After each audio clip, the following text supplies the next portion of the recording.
Tokio es la ciudad con mayor densidad de población del mundo. Sus 12 millones de habitantes se aglutinan a una tasa de 5.600 personas por kilómetro cuadrado y en sus barrios más poblados esa tasa asciende a 13.000 habitantes por kilómetro cuadrado.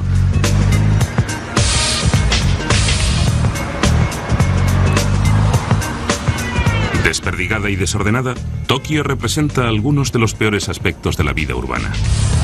Es un lugar donde el transporte al trabajo es una ocupación a tiempo completo, tal y como explica el urbanista Shunichi Watanabe. Mucha gente acude al trabajo desde muy lejos. El trabajador medio puede considerarse afortunado si emplea menos de 1 hora y 10 minutos en llegar al trabajo. La gente no se queja si tarda menos de 1 hora y media. A los japoneses les parece lo normal. Cuando se trabaja tantas horas, la vida familiar y social tiende a ser muy pobre. Contaminación, congestión y superpoblación. Bienvenidos al moderno mundo industrializado. O tal vez no. Al otro lado del puente Rainbow, que cruza la bahía de Tokio, los japoneses han diseñado la ciudad del futuro. La primera ciudad telepuerto de Tokio. Se levanta junto al mar sobre 2 islas de la bahía de Tokio y es la respuesta de Japón al caos urbano de su capital. Apodada el telepuerto de Tokio, es un entorno que integra viviendas, oficinas, zonas recreativas y comunicaciones de alta velocidad. Robert Bell es el director ejecutivo de la asociación World Teleport. Este tipo de ciudades modelo se ha desarrollado para resolver una serie de problemas. Los japoneses pensaban que sus ciudades estaban superpobladas y eran demasiado caras. Tokio es el paradigma. Es la ciudad más cara del mundo. También es la ciudad más grande del planeta. Es un lugar donde cuesta mucho hacer negocios y que ofrece una calidad de vida que casi nadie considera aceptable. Como antídoto, los diseñadores crearon la ciudad telepuerto de Tokio, ideal japonés de la ciudad perfecta. Los anchos bulevares sembrados de arquitectura de vanguardia destilan una sensación de orden y serenidad. Creo que se puede decir que ha sido el último experimento del siglo XX en lo que respecta a la concepción de la ciudad ideal del futuro. Se supone que la gente vivirá en pisos, en rascacielos, con unas zonas verdes diseñadas con mucho gusto y unos transportes muy cómodos. Pero la ciudad del mañana necesita algo más que arquitectura futurista. Y hasta que alguien invente una forma de teletransportar a la gente de un lugar a otro, tendremos que depender de la segunda mejor alternativa, el teletransporte de datos. La ciudad del futuro exige información corriente, caliente y fría. La televisión ha convertido el mundo en una aldea global. La banda ancha lo transformará en un telepuerto. La mayor parte de la gente no sabe lo que significa banda ancha. Banda ancha significa simplemente comunicación más rápida. Es más rápida que un teléfono. La ciudad del futuro podrá controlar el tráfico de datos de un sitio a otro mediante instalaciones para satélites y cables de fibra óptica. Si se colocan esas instalaciones en el centro de una ciudad, se conectan todas las casas a ellas y se construye la ciudad bajo la clave central de la comunicación. Nos hallaremos en un telepuerto. La idea de las ciudades conectadas, conocidas como telepuertos, surgió en el sector financiero de Nueva York y revolucionó la forma de hacer negocios en Wall Street. Cuando la información viaja entre ciudades y continentes, la gente ya no tiene que moverse. El éxito del proyecto del telepuerto en Japón se ha convertido en un caso modelo. Todavía vienen delegaciones de todo el mundo para estudiar cómo se ha hecho. Aquí los japoneses añadieron muchas cosas. Se basaron en la idea original, la refinaron y la elevaron a la máxima potencia. En vez de construir un telepuerto, construyeron una ciudad entera para convertirla en un telepuerto. Con cientos de telepuertos en desarrollo en todo el mundo, la tecnología se ha convertido en un aspecto imprescindible. Como el teléfono en su día, el telepuerto puede cambiar la faz de la Tierra tal y como la conocemos. En casi todo el mundo, un telepuerto es una instalación profesional y sus clientes son empresas. Es un centro de negocios que presta servicio a las empresas. Pero los japoneses han pensado que la comunicación de banda ancha debería servir tanto a la comunidad como a las empresas y las han tratado de integrar en un nuevo modelo cultural muy interesante, que muchos países están intentando imitar, por lo que han llevado hasta un nivel de desarrollo muy superior al de los demás países. En el telepuerto de Tokio la gente invierte en un nuevo tipo de mercancía que no pesa. Yoshihiro Yokohama es el secretario general de la asociación World Teleport para Asia. Los seres humanos hemos creado primero puertos marítimos, después aeropuertos y ahora tenemos telepuertos que son puertos de telecomunicaciones. Esa visión de conjunto es el secreto del éxito de Japón, según el escritor futurista Robert Sawyer. Los japoneses son famosos por sus grandes avances en tecnología de vanguardia. Si hay algo que se les da bien a los japoneses es predecir la importancia de una nueva tecnología 25 años antes de que el resto del mundo la reconozca y desarrollarla antes que nadie. Cuando el mundo esté listo para esta nueva tecnología, Japón será el líder tecnológico, porque ya está invirtiendo en su investigación y desarrollando proyectos pioneros a una escala mucho mayor que cualquier país europeo o norteamericano. Nosotros nunca decimos, vamos a apartar unos cuantos millones de euros para ver si esto funciona. Para los japoneses, invertir en el futuro es un dinero bien empleado.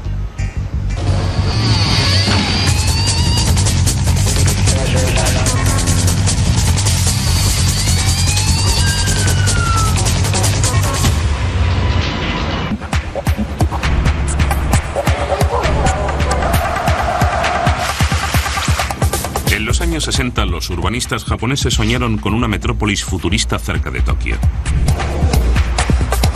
Los arquitectos visualizaron una ciudad utópica de 160.000 habitantes. El enorme proyecto, con un coste de casi 20.000 millones de euros, comenzó a construirse en los años 80 en el cénit del poderío económico japonés. Los urbanistas consideraron el telepuerto de Tokio como máximo exponente de una ciudad avanzada, de líneas limpias, calles espaciosas y diseños espaciales. Sería una ciudad para vivir y un centro de negocios para inversores internacionales.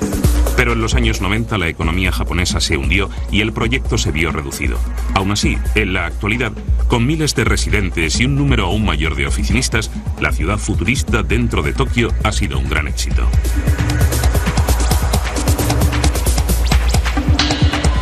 Una gran sorpresa ha sido su éxito como atracción turística. Forma parte de una zona de ocio llamada Odaiba, que rivaliza con Disney World. La gente acude en masa a admirar su ingeniosa arquitectura. El edificio de Fuji Televisión, con su globo multicolor y su estructura de rejilla abierta, se ha convertido en el icono del Tokio del mañana.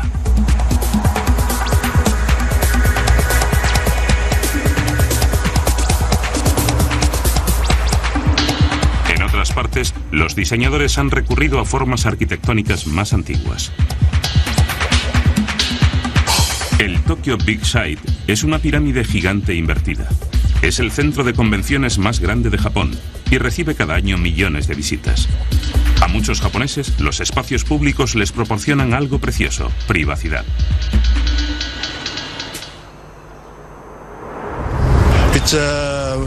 Es la parte más romántica de Tokio, especialmente al atardecer. El puente Rainbow es muy hermoso. El paisaje es muy bonito. A la gente le gusta mucho, especialmente a las parejas, ya sean jóvenes o ancianas. Se sienten como si hubieran descubierto una nueva parte de Tokio. Y en muchos aspectos tienen razón. Hasta hace 30 años, aquí no había nada más que la bahía de Tokio. Esta pintoresca tierra de cerezos en flor tiene una orografía especialmente montañosa. Es muy bonita de ver en postales, pero muy poco práctica para edificar. Por eso la mayoría de los japoneses vive en las congestionadas ciudades costeras. La situación en Japón es como si toda la población de Estados Unidos, al oeste del Mississippi, se apretara en un archipiélago más pequeño que el estado de California. Y de esa superficie, el 75% fuera montañoso, el 15% agrícola, especialmente para la producción de arroz, y solo el 10% restante pudiera emplearse para construir ciudades, empresas y fábricas. La escasez de tierra significa que en Japón se encuentran algunos de los inmuebles más caros de Asia. Los japoneses creen que la tierra es el activo más valioso que existe. Y además, se sienten apegados a la tierra de forma mítica. Por eso, aquí el incremento del precio del suelo es superior al de cualquier otro bien. Durante siglos, Japón ha ganado terreno al mar en las zonas costeras de aguas poco profundas y ha alterado el contorno original de sus islas. Hay antiguos templos o puertas que antaño marcaban la entrada a las ciudades y que hoy están rodeados de densas edificaciones y han quedado separados del agua por distritos urbanos enteros. Ahora estamos en medio de Tokio, en un templo en lo alto de una pequeña colina. Antiguamente estaba rodeado de un pantano, pero el shogun Tokugawa se ganó al mar. Y más abajo hay una gran área que formaba parte de la bahía y que el shogun Tokugawa drenó para construir el castillo Ciudadela de Edo. En el siglo XX la economía se expandió brutalmente. A medida que crecía, la industria le ganaba más terreno al mar. La nueva economía industrial de Japón, que hasta entonces había sido un país agrícola, hizo que la población se concentrara en las ciudades. Después de la Primera Guerra Mundial, se drenaron nuevos terrenos con fines industriales para construir fábricas e instalaciones portuarias. Y después de la Segunda Guerra Mundial, se volvió a drenar más tierra para construir más zonas industriales, residenciales y comerciales. 28 años después de la Segunda Guerra Mundial, se drenaron 18.000 hectáreas de lecho marino y se transformaron en tierra firme. Hoy, la línea costera japonesa es difícil de apreciar. En la bahía de Tokio, el 90% de la costa está ocupada por fábricas. Tokio es una metrópolis enorme y en continua expansión, con un diámetro de entre 30 y 40 kilómetros. La urbanización de esta superficie no estuvo muy bien planificada.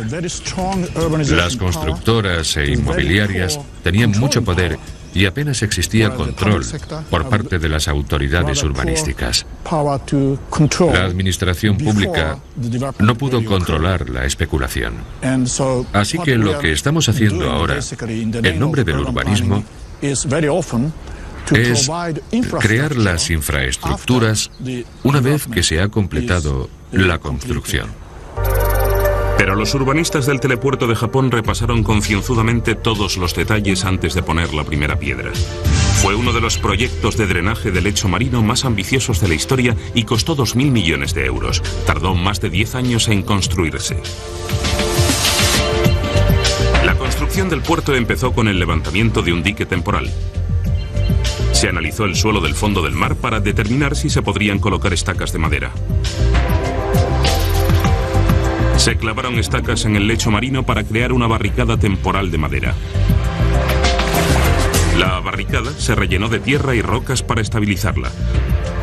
Una barcaza drenadora bombeó dentro de la estructura tierra y arena hasta que estuvo completamente llena.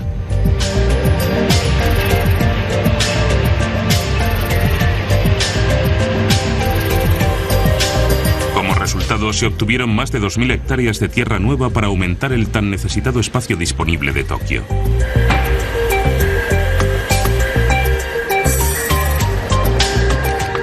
Los ingenieros japoneses buscaron un medio más fácil de ganar terreno al mar y experimentaron con un sistema alternativo futurista llamado Megafloat, la estructura flotante más grande del mundo.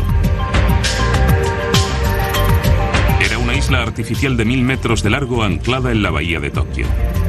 Toshiyuki Kano trabaja en el Instituto Nacional de Investigación Marina de Japón. Nuestro principal propósito cuando diseñamos Megafloat era utilizarlo como aeropuerto. Hace unos 25 años propusimos construir una plataforma flotante sobre la que instalar el nuevo aeropuerto internacional, pero la idea fue descartada en favor de un aeropuerto construido en tierra ganada al mar. Perdimos la licitación porque en esa época Megafloat era solo un concepto que todavía no se había demostrado. Empezamos a realizar pruebas porque antes de construir un aeropuerto sobre ella, había que demostrar que funcionaría.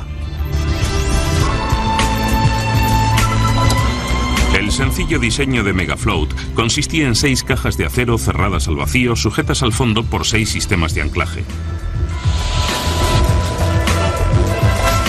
En el lecho marino se insertaron varios pilares de acero para sostener y estabilizar las cajas. Megafloat es un ejemplo clásico del éxito del trabajo en equipo a gran escala de los japoneses. El gobierno japonés contó con la cooperación de 17 empresas siderúrgicas y astilleros. Estudiaron los efectos del viento, el agua y las mareas. Examinaron cuidadosamente el mar y la vida marina. El proyecto requirió 3 años de investigaciones, pero solo tardó 3 meses en construirse. El titanio, el acero inoxidable y el sistema de anclaje de aleación de níquel fueron suministrados por fábricas de todo Japón. En tierra se construyeron estructuras junto a la costa que después se trasladaron al agua y se colocaron en su sitio. Mientras tanto, las piezas flotantes gigantes iban cobrando forma en el dique seco. Unos remolcadores los transportaban desde el astillero hasta la bahía de Tokio.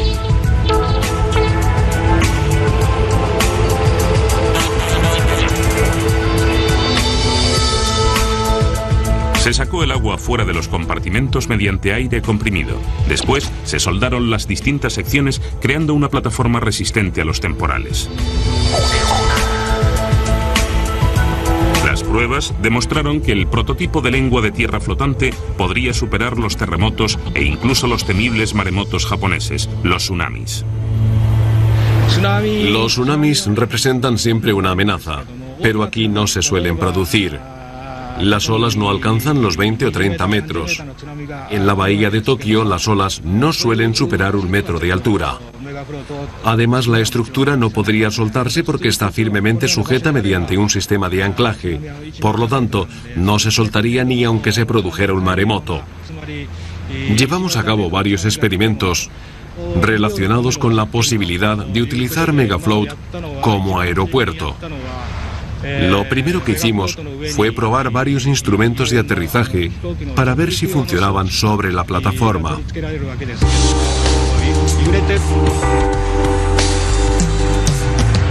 La isla Megafloat era lo suficientemente larga como para que aterrizara un avión mediano encima. Aunque su pista de aterrizaje experimental funcionaba con los mismos sistemas de vuelo que un aeropuerto terrestre, el delicado radar y la electrónica de un avión requerían una plataforma estable para aterrizar con seguridad. En los ensayos se produjo una cantidad imperceptible de vibraciones y oscilaciones, pero en sucesivas pruebas se demostró que la plataforma era estable. En 250 aterrizajes y despegues, los pilotos no registraron ninguna diferencia entre la Megafloat y una pista de tierra firme. Megafloat fue un mega éxito y abrió el camino a los aeropuertos flotantes del futuro. Y aunque la Megafloat experimental fue desmantelada, el gobierno japonés no descartó la idea de utilizar la tecnología del proyecto para el siguiente aeropuerto internacional de Tokio. Los ingenieros de Megafloat abrigan en la actualidad ideas más grandiosas. Tienen en mente grandes estructuras industriales, hoteles y centros de ocio flotantes. Suena a ciencia ficción, pero hace medio siglo, el telepuerto también habría sonado a lo mismo. Me gusta hablar de la ciencia ficción en términos positivos, pero los escritores de este género de los años 50 y 60 no supieron anticiparse a la importancia que cobrarían las infraestructuras de comunicaciones en el futuro. Nadie pensó que sería necesaria un tercer tipo de infraestructuras fundamentales. Además de en la electricidad y la fontanería, los escritores de ciencia ficción deberían haber pensado en las telecomunicaciones, que constituirían el tercer grupo de instalaciones que habría que colocar en un edificio. Pero no supieron adelantarse, así que el telepuerto de Tokio no es un caso de ciencia ficción que se hace realidad. Es uno de esos casos vergonzosos en los que un hecho científico se produjo sin que nadie lo predijera. El telepuerto es una idea precursora hecha realidad. La información viaja a lo largo y a lo ancho y el centro de telecomunicaciones controla toda la ciudad.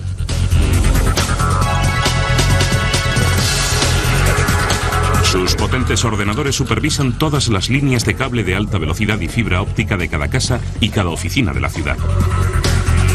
Encima del tejado, las antenas parabólicas eliminan la separación entre el cielo y el suelo. En las entrañas del edificio se analizan todos los datos escritos, de voz y de vídeo de algunas de las empresas de telecomunicaciones más grandes de Japón. Un edificio ha de resultar tan impresionante como la función que cumple.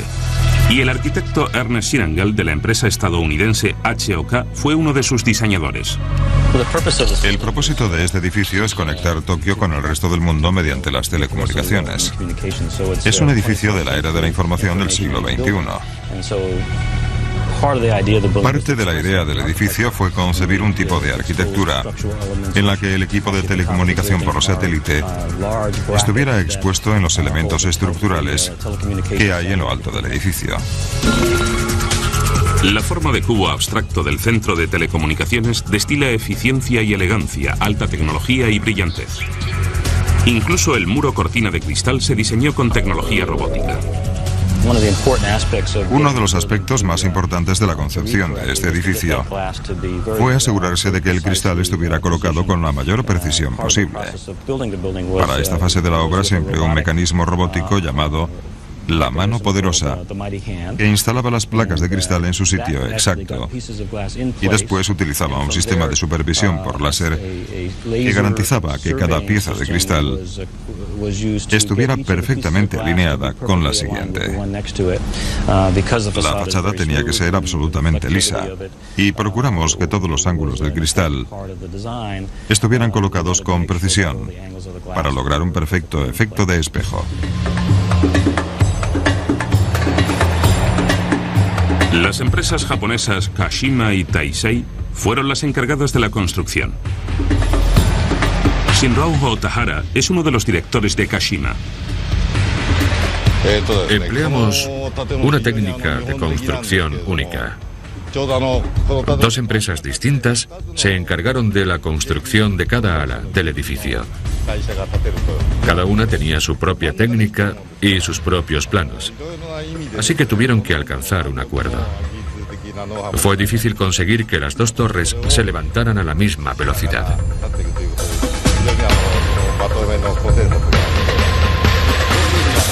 Para la cubierta de observación, las dos compañías se unieron para formar un equipo que la diseñó y la construyó. Las torres difieren en solo 2 centímetros, pero el auténtico reto fue la construcción de la cubierta de observación.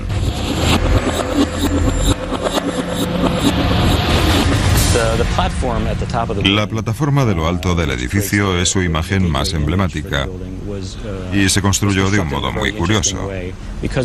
Como es un elemento muy grande, cada lado mide 48 metros, se construyó en el suelo y una vez que la estructura estuvo terminada, se elevó poco a poco hasta lo alto. Creo que tardamos una semana en subirla hasta arriba del todo. Así quedó completa la estructura del edificio.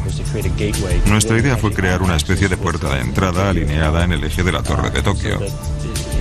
Tratamos de reflejar de un modo muy innovador la tradición japonesa de construir puertas de entrada a las ciudades. Los diseñadores del telepuerto de Tokio cuidaron al máximo todos los detalles. Yuichi Seki es el arquitecto general de la Oficina Regional de Evaluación Administrativa.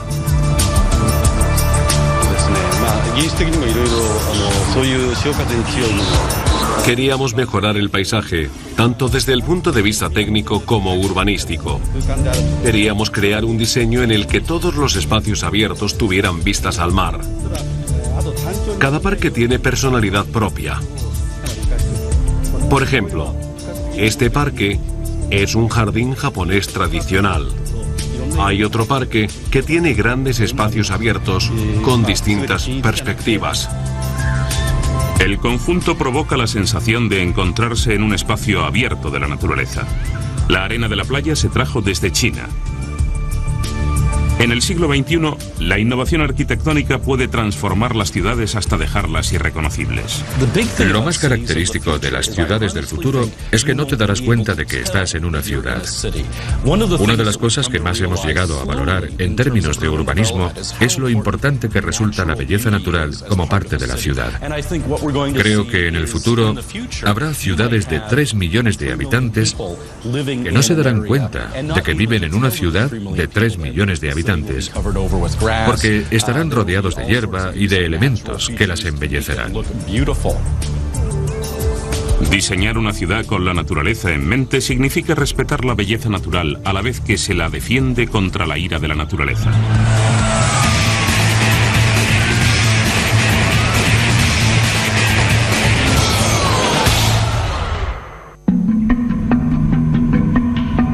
Japón está situado en medio de una zona de terremotos. En 1923 el gran terremoto de Kanto y los subsiguientes incendios arrasaron la ciudad y mataron a 142.000 personas. No quedó nada más que ceniza y escombros.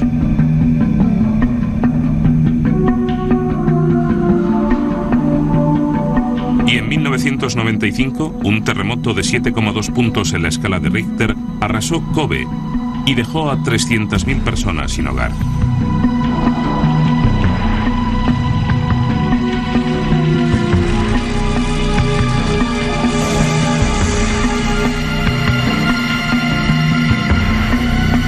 En los terremotos, el mar recupera la costa que le habían robado y la convierte en una sopa de barro y arenas movedizas. Los científicos llaman a ese proceso licuefacción del suelo. Hacer la sopa, se coge un suelo poco firme y se le añade agua. Luego se agita. La vibración de un terremoto comprime el agua y la eleva a la superficie. El firme inestable puede desencadenar avalanchas de tierra, derribar los diques y reventar las presas. En el Instituto de Investigación de la Construcción de Tsukuba, los ingenieros buscan formas de mejorar la solidez de la tierra reclamada al mar. Mikio Futaki es su director. Hemos efectuado experimentos para desarrollar el tipo de medidas preventivas que funcionarían. Sin embargo, todavía no hemos llegado muy lejos en la investigación de técnicas de construcción eficaces a prueba de terremotos. En la actualidad estamos experimentando con todo tipo de técnicas con este propósito.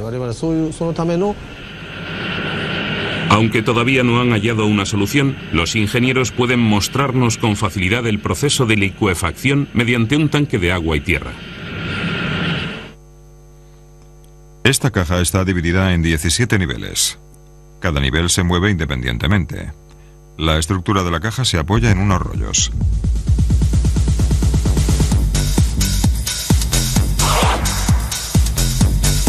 Hay una máquina que hace temblar la caja. En el centro se halla la maqueta de un edificio que pesa lo mismo que una vivienda japonesa de tipo medio. La cámara registra la variación del movimiento del edificio cuando tiembla la estructura. Los sensores miden el movimiento del interior del suelo y la presión de la cantidad de agua.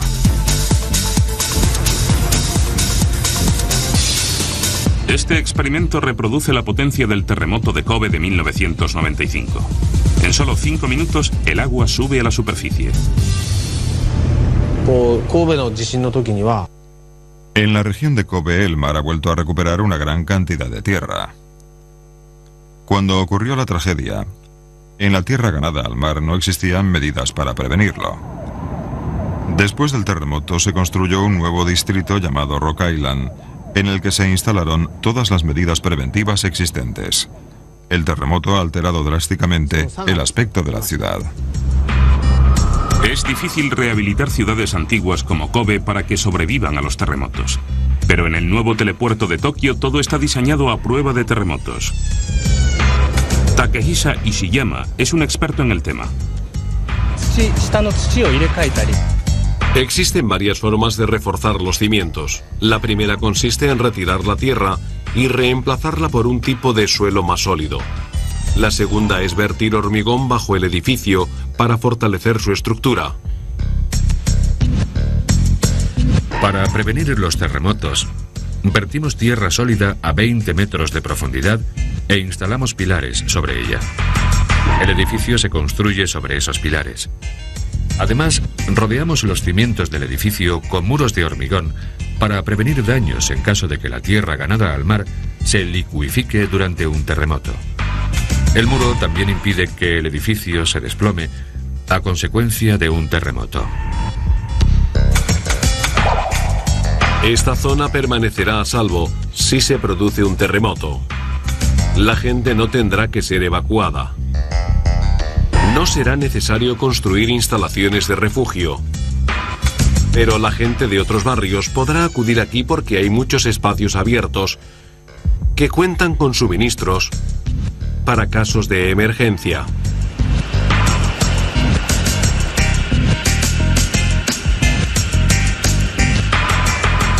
Los urbanistas han planeado que la zona de la bahía de la ciudad constituya un santuario cuando un gran e inevitable terremoto sacuda la ciudad de Tokio. Los espacios anchos y abiertos de esta zona proporcionarán alojamiento a los habitantes de Tokio. En sus amplios paseos pueden levantarse refugios temporales. Además, el telepuerto cuenta con un depósito de suministro de agua de emergencia con una reserva de 40.000 metros cúbicos. Es una cantidad de agua potable suficiente para 1 millón de personas durante 3 semanas. El desastre de Kobe enseñó a los japoneses varias lecciones importantes. Las infraestructuras subterráneas resistieron mucho mejor que las infraestructuras de superficie. Esa fue la mayor lección. El sistema de transporte elevado de Kobe sufrió graves daños. Así que hemos reforzado muchísimo el que existe en el telepuerto de Tokio.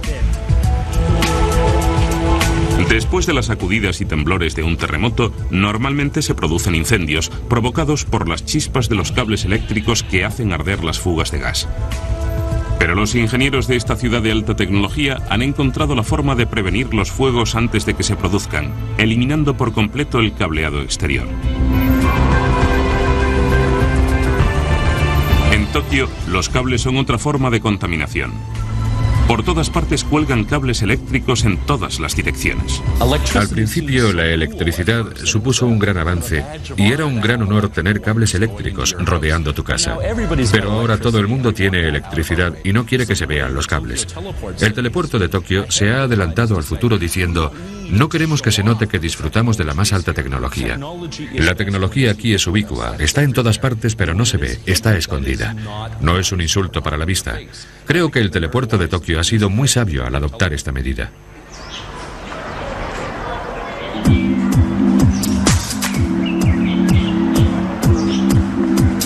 No hay cables ni postes que estropeen las vistas al mar. Las infraestructuras están escondidas bajo tierra, en conductos protegidos por gruesas paredes de hormigón.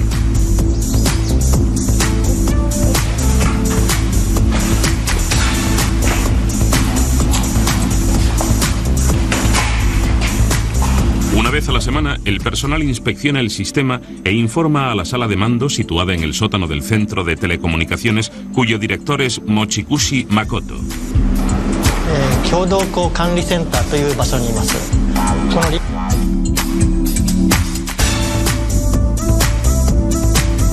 Este es el centro de mando subterráneo.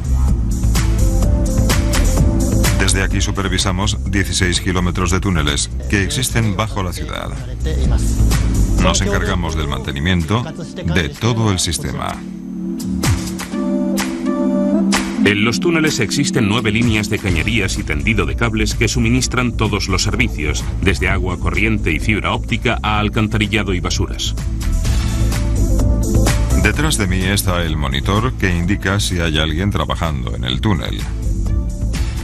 A la izquierda está el monitor con luces que indica si los interruptores del equipo de fuentes de energía del interior de la sala de control están encendidos o apagados. También vigilamos que no se metan intrusos en los túneles.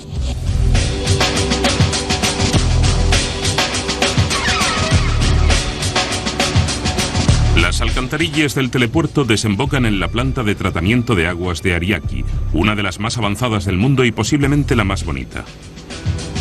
Está situada justo en el medio de la ciudad, al lado de un bloque de pisos. La parte desagradable está oculta bajo tierra, mientras que el espacio visible se ha aprovechado para construir un centro de ocio con un gimnasio y 2 piscinas.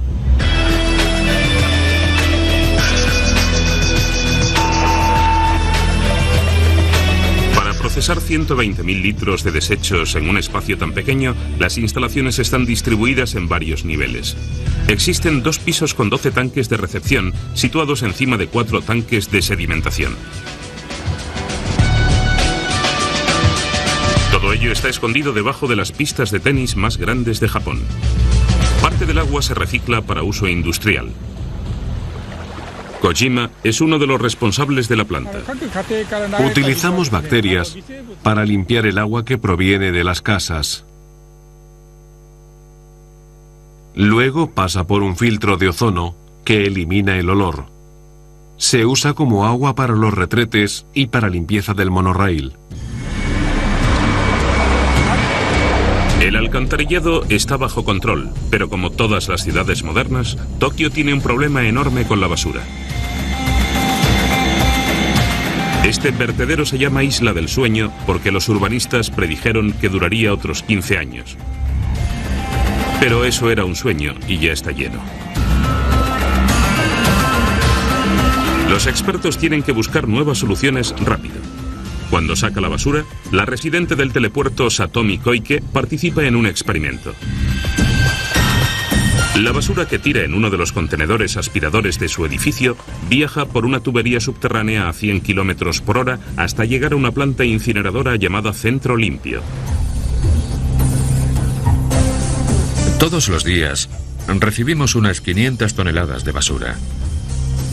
Nos llega a través de una tubería y aquí la quemamos. El generador térmico se utiliza para producir electricidad y calefacción para el distrito que rodea la planta. El Centro Limpio facilita enormemente la tarea doméstica de sacar la basura. Antes tenía que dividir la basura en cristal, plástico, mobiliario, contenedores y botellas de plástico. Había tantas categorías que me costaba mucho sacar la basura. Satomi Koike se mudó aquí en cuanto se terminó de construir el edificio. Solo tarda 20 minutos en caminar desde su casa a su trabajo como secretaria en el centro de telecomunicaciones. Estoy en el centro, muy cerca del mar. Tengo mucha suerte de haber podido escapar al estrés urbano. Me puedo levantar 1 hora más tarde que los demás y llego al trabajo antes que ellos. Todo el mundo quiere vivir aquí. Me gusta mucho vivir en el telepuerto de Tokio. Muy pocas personas pueden acudir andando al trabajo. Para ellas, el nuevo telepuerto ha encontrado algunas soluciones muy inspiradas, como este tren que recuerda al de un parque temático o este aparcamiento que funciona como una máquina dispensadora. En la ciudad del futuro, la innovación es la fuerza impulsora.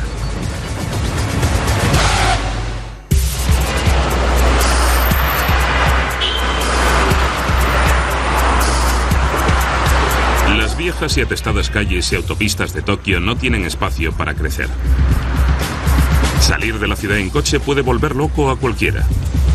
Sin embargo, el tráfico se incrementa cada año. Una de las ventajas del concepto antiguo de ciudad es el transporte individual, el caballo que fue reemplazado por el coche. Gran parte de los problemas de transporte de las ciudades tiene que ver con que en cada coche viaja solo una persona. En el telepuerto de Tokio, eso se destierra y se utiliza en su lugar el transporte público. El monorraíl constituye la columna vertebral del sistema de transporte público del telepuerto. Los monorraíles son el símbolo de muchas ciudades japonesas y tienen muchas ventajas para los usuarios. Una de las ventajas del uso vertical del espacio para el transporte es que descongestiona la superficie. Si se aprovechan las 3 dimensiones de la infraestructura de transportes, se deja espacio libre en los pasillos limitados subterráneos y de superficie. Los monorraíles son parte importante del urbanismo del futuro. Se llama Nuevo Sistema de Transporte del Puerto de Tokio o Shinkotsu, pero no se trata de un verdadero monorraíl. La línea circula sobre neumáticos igual que un autobús. Las ruedas de caucho tienen llantas metálicas y si se pinchan, el tren puede seguir circulando sobre ellas hasta llevar al taller de reparación. Este tren circula sin conductor. Está controlado por un ordenador situado en la sala de mando de las oficinas centrales. Cada vagón lleva unos sensores eléctricos debajo que envían información sobre la velocidad y la distancia recorrida. Los monorraíles casi nunca se averían. Gozan de un sorprendente índice de fiabilidad del 99%. Ningún medio de transporte lo supera. El Shinkotsu circula por encima de las calles, así que no tiene problemas de atascos. Es siempre puntual y resulta muy cómodo. Su capacidad es limitada, solo caben 350 personas, pero es un medio muy eficaz para trayectos cortos en grandes ciudades. La línea Yurikamone atraviesa el enorme puente Rainbow de 918 metros de largo bajo una autopista de 4 carriles. Es el primer monorraíl del mundo que circula por un puente en suspensión. A pesar del caos del tráfico, a la gente le encanta ir en su propio coche y los conductores de Tokio se enfrentan a un doble reto: salir de los atascos y encontrar aparcamiento. En una ciudad sin terreno para nuevos aparcamientos, a una empresa japonesa se le ha ocurrido una solución: el aparcamiento inteligente. Tiene espacio para el triple de coches que un aparcamiento convencional. Como si se tratara de un tren de lavado gigante, el conductor deja su coche y el ordenador se encarga del resto. El coche resbala hacia un lado sobre unos rollos que lo conducen al ascensor. Una cinta transportadora lo conduce por un laberinto de túneles hasta una plaza subterránea. No hay sitio para la gente, por eso hay más espacio para los coches. En los aparcamientos subterráneos convencionales los costes son demasiado elevados. Con este sistema caben más coches en un espacio más reducido. Esa es la mayor ventaja. El ordenador recupera los coches en menos de un minuto. Si se pierde el billete del aparcamiento, un operario puede localizar el coche en un circuito cerrado de televisión.